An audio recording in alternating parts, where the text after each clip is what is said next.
From the sea, we gain a unique perspective of St. Michael's Mount.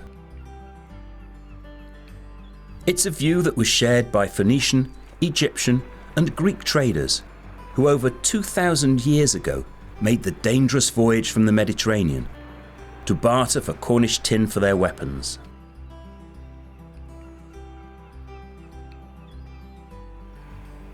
Tin mining was to go on to shape the landscape of Cornwall. As you walk around the ghostly remains of the mining industry, it's hard to imagine that this was once the richest square mile on the planet. The heyday of mining also shaped the harbours we still use today, and exploring in our boats gives us a different viewpoint from which to observe and understand Cornwall's coastal history.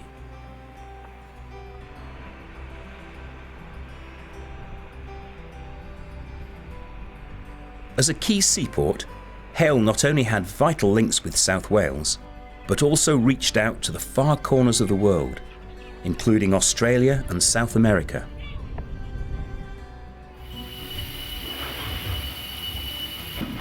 Cornish beam engines built here were exported for use in mines across 4 continents. Much of Hale's large harbour infrastructure survives and gives an idea of the scale of industrial activity which took place here during the 19th century.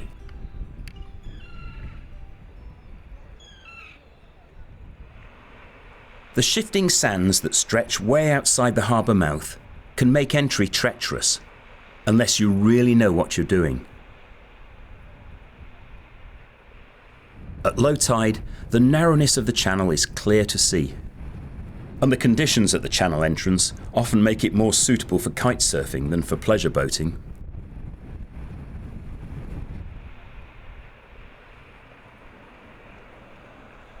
Smaller harbours also played their part. Charlestown is the best preserved copper ore port of its period anywhere in the world. And as well as the export of copper, Charlestown was also an important harbour for the shipping of Cornwall's other major export, China clay. Today, Charlestown's better known as the backdrop for many period films, including Poldark. There's also a fascinating shipwreck museum ashore.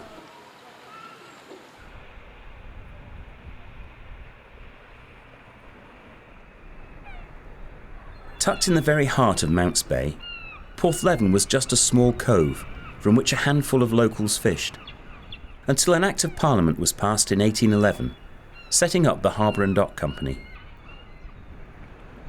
The speculators who invested in its building expected fine profits from imports of timber and coal, and exports of ore from local tin and copper mines, and also China clay.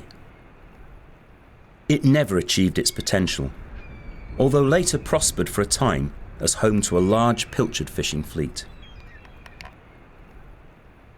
Today, Porthleven is one of Cornwall's best kept secrets. Only a handful of visiting boats come here every year.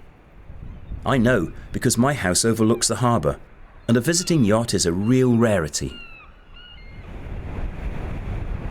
Maybe few venture in because facing directly into the prevailing southwesterlies that roll across the Atlantic, the village has become a mecca for storm watchers.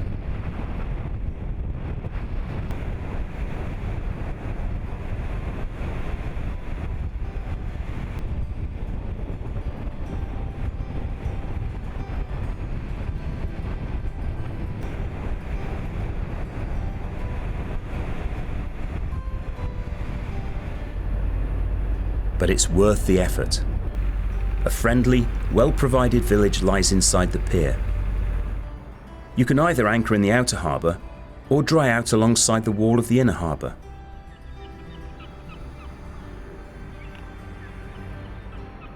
And a pint of Doom bar in the garden of the Ship Inn, watching the fishing boats come and go, is hard to beat.